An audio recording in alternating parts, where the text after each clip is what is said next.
زبیر بن الحمام کا قصہ آپ سنتے رہتے، جن کے بدر کا شہید مار کا جاری ہے، اور بڑا ایک استغنا کے ساتھ نبی علیہ السلام کے پاس آیا، جھولی میں کھجوریں، یا رسول اللہ صلی اللہ علیہ وسلم اگر میں اس مار کے میں کود جاؤں اور آگے بڑھوں، پیچھے نہ ہٹوں، ہر زخم سینے پر رکھاؤں، مجھے کیا ملے گا؟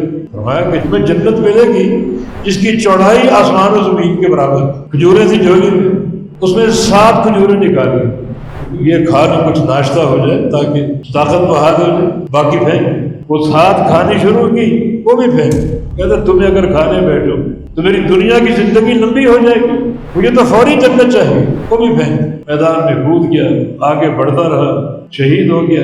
بعد میں دیکھا گیا سارے زخم سینے کو، کانا صادقا صدقہ اللہ، سچا تھا، اللہ نے اس کی صداقت کی لاج رکھی۔ تو جب جنت سامنے آ گئی، بشارت سامنے آ گئی، تو دنیا کی زندگی لمبی ہو جاتی ہے۔